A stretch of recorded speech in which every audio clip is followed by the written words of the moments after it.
VO2 uptake. All right? I'm going to give you a workout for 7 days a week that many high schools are using now. How many here, anybody here from Texas? You know where the Woodlands is at? Right. Are you from Houston? Listen carefully now. On Sunday,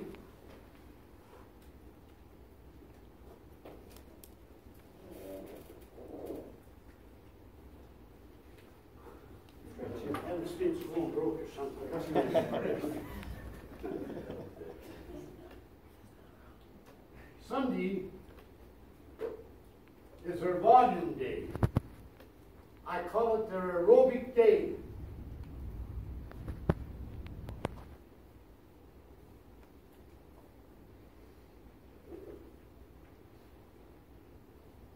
How fast do they run on Sundays? They run at 70 to 75% of their VVO2.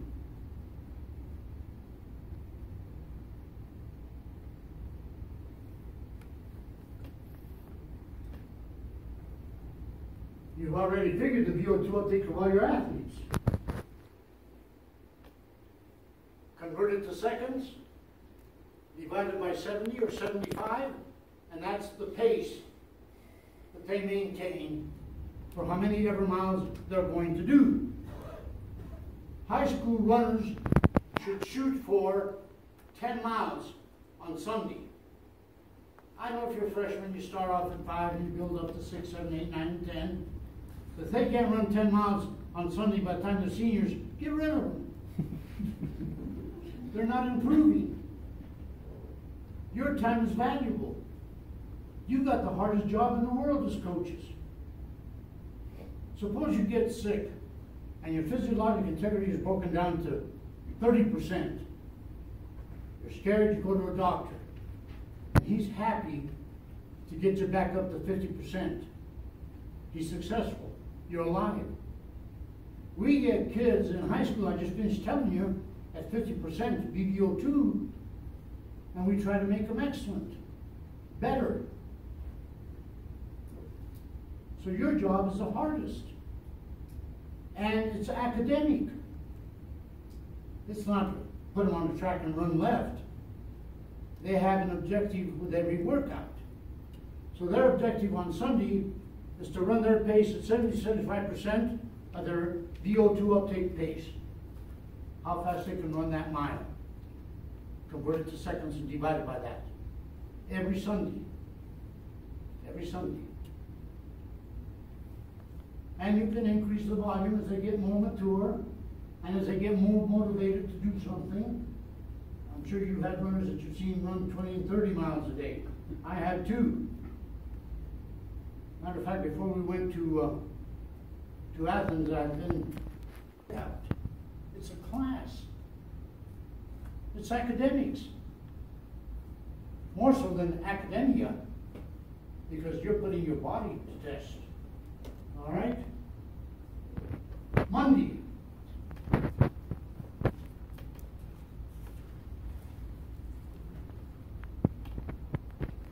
A recovery day. At 65% VO2 max.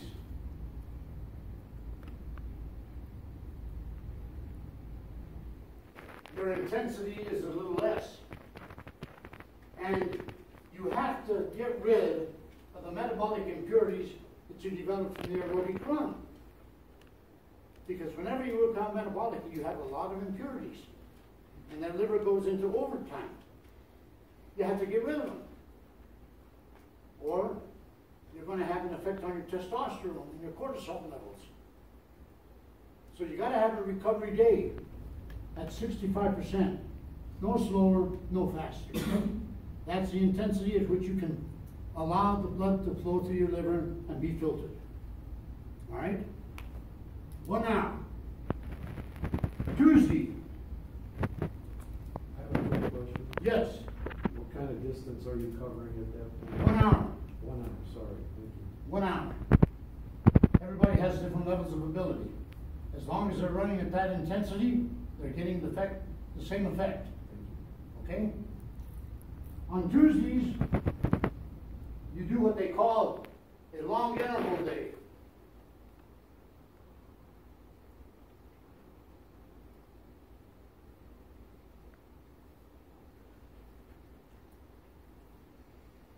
Miles or Ks. Are you with me? They're the long intervals. These are done at about 90% of your VVO2. You already know what your VVO2 is. Convert it to seconds, divided by 90, and number of seconds divided by 60, and that's the pace of the mile. When I tell people how fast some of our runners used to run, and then I used to have to adjust for altitude, it's hard for them to believe. Dina used to run 445 repeats times 7 and 8. Pat Porter used to run 416, his best workout, at 7,500. Question? Quit scratching your head. All right. I'm going to monitor every move you make, Coach. Same thing with Ks. If you want to do Ks for younger people or weaker runners, use Ks instead of miles. How many? I never recommended high school runners to do more than 4 or 5. Generally, you do the same number as the length of the event that you're running. And I say a 5K run in high school at 3-point-some miles, I'd have them do 4 repeat miles. Or 5 or 6 times a K. So now you have the number and the intensity. On Wednesday,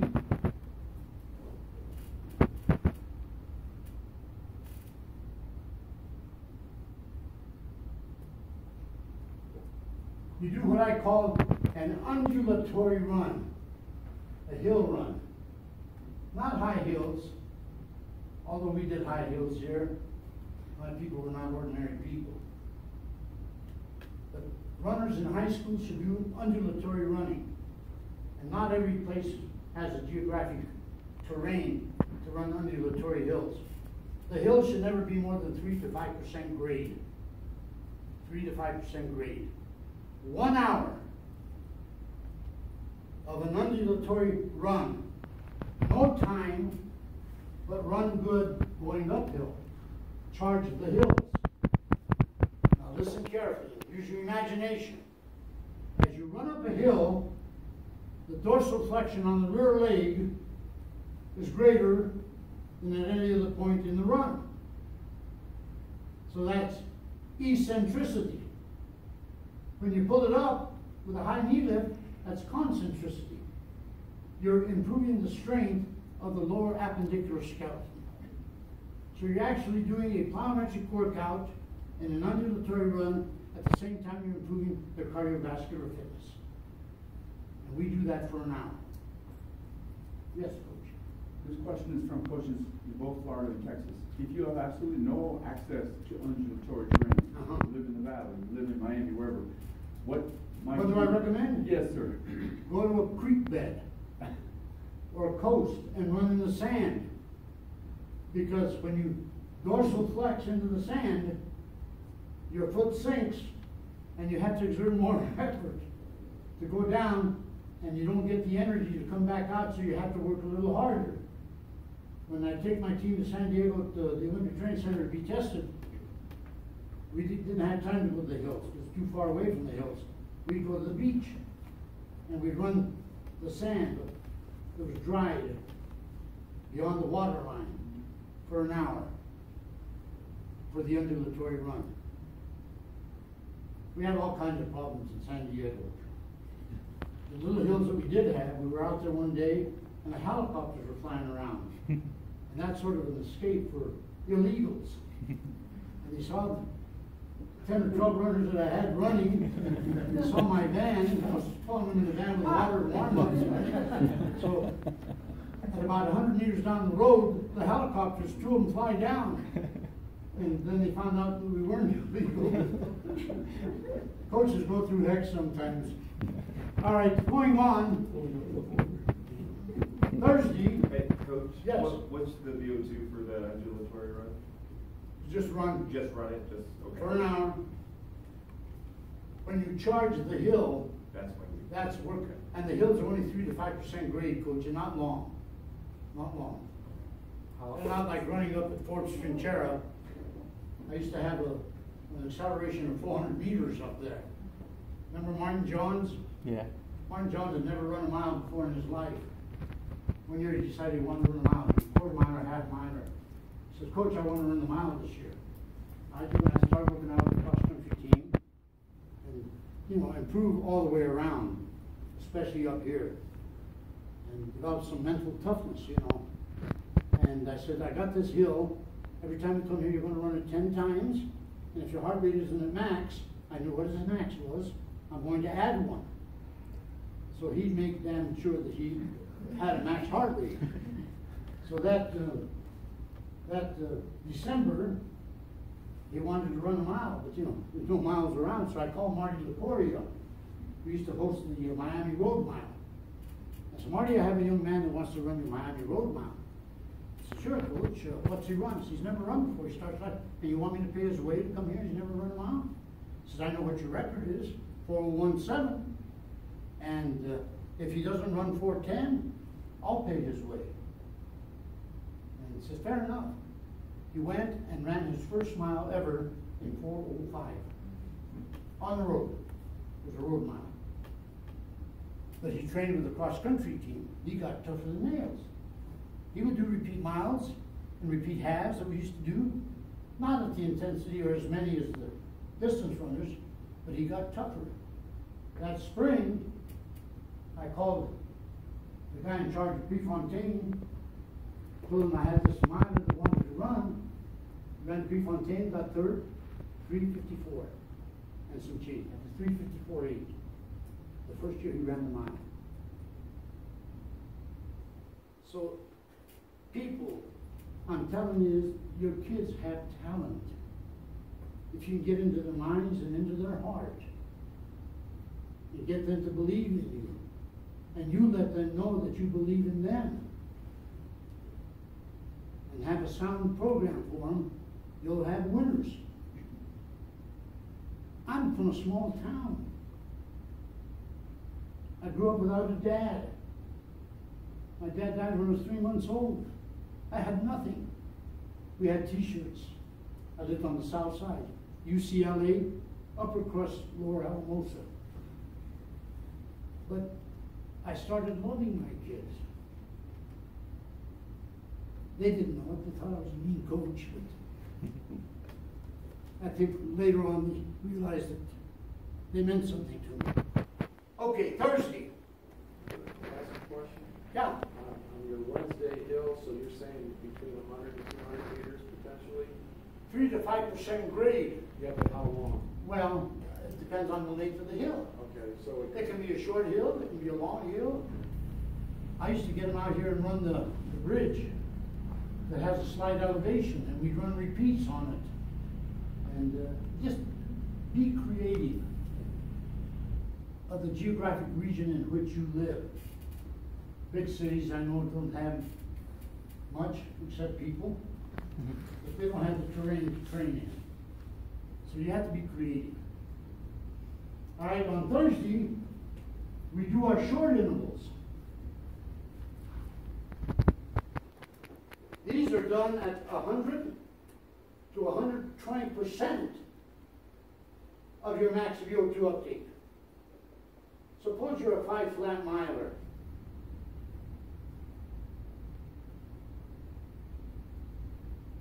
And you convert that to seconds, that's 300 seconds.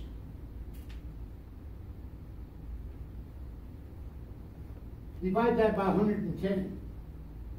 You do it, I told you to figure out here. 300 divided by 110.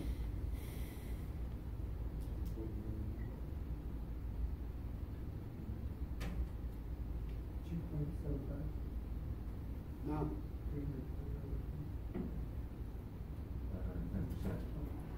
110%. So Yeah. 1.1.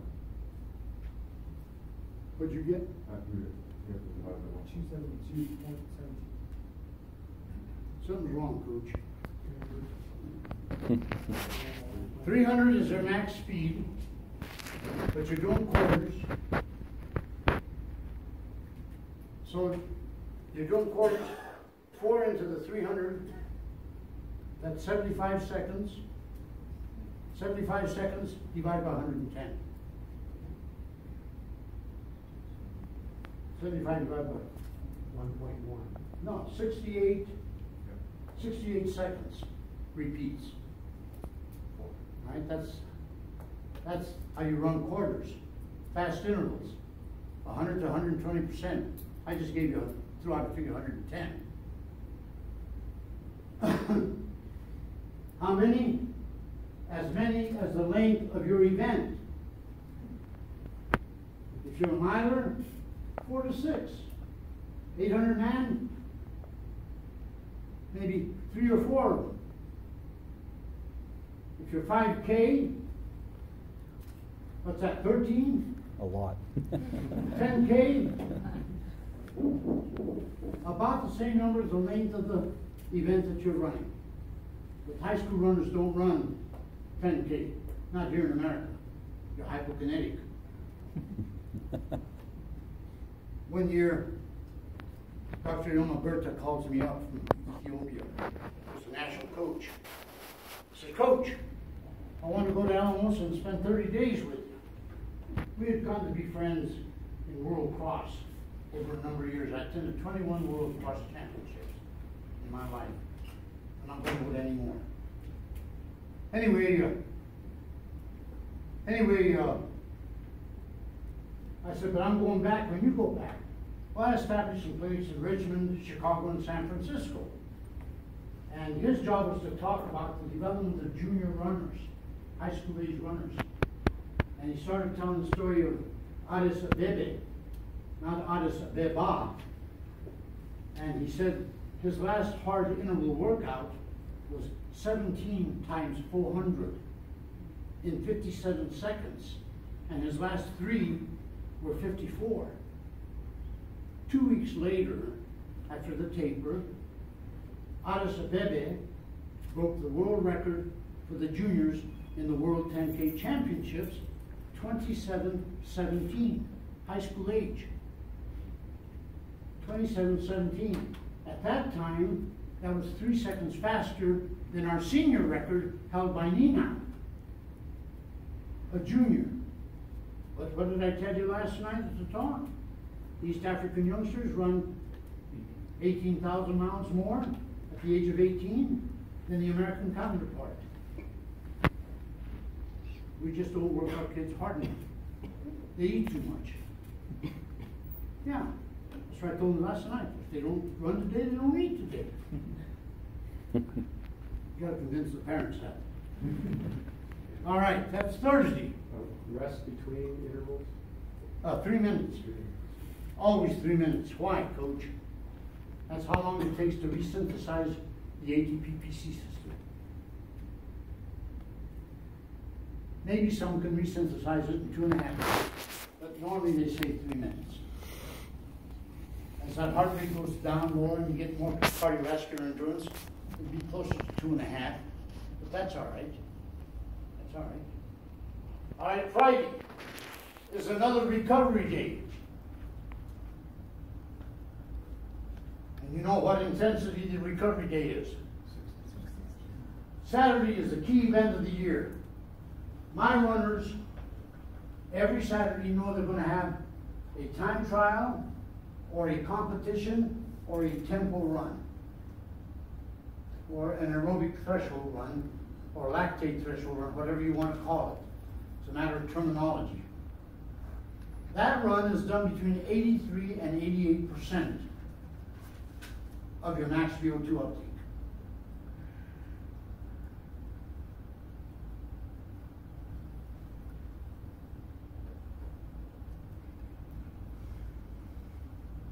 How far? It all depends on the athlete.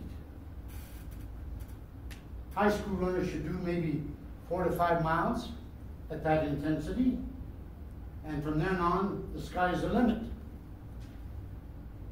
Normally, a good runner, a good national class runner, will do 10 to 12. Ryan Hall, the American record holder in the marathon, and Mev Kozlowski both had the same VO2 uptake, which is about a 358 mile. Their 83 to 88% was 439 a mile. Ryan Hall would do 17 of them, Mev could do 15, Dina could do 12 before they got injured. So every Saturday, we do that. You were at Green Church Road with us when you were up there training. And it was just a religious day. And we would do it, and that was part of the workout. And every year that improves. Anytime you improve the mile time, it means that you increase your VO2 uptake, it increases the efficiency of your metabolic system, you can produce more enzymes, more hormones, and bring in more oxygen. You're stronger rather than weaker as you get older. And then, whenever you get ready to run a race, we went to several Olympic trials without ever having run on the track. The first one was in Sacramento, and we broke 3 records on the track, never having run on the track at all. We couldn't afford to go to sea level and run. But we used to have team meetings, and we'd sit down and figure things out. One of the team meetings I like to talk about was we're having a team meeting on goal setting, and Dina pops up and says, "Coach, wouldn't it be wonderful if our 6 girls here would make the American team for World Cross?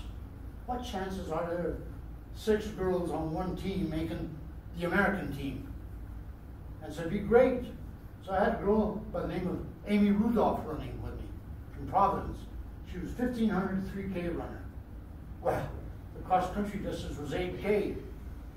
And she says, "Coach, I've never run an 8K in my life." I said, "You don't run races for yourself. You run for someone else, for the good of the team." So she bought in. And at the trials in Vancouver, Washington, she was 6th, and all 6 girls made it. And she came up and kissed me on the cheek and said, "Coach, I've never been so happy to be 6th in all my life." And the story goes on. We go to Dublin. Dina gets the individual silver, Paula Radcliffe won, but the team got the silver medal as a team. So they had a little social that night. This damn Amy Rudolph started dancing with Pete Carroll, the Irish runner. They ended up getting married. So I was telling the girls, cross country is a way to get a husband. But anyway, if you can get into their minds, people, and they start believing you can do great things. Now that is called critical zone training. I gave you 7 days of workouts and how to determine the workouts for all levels of athletes that you have.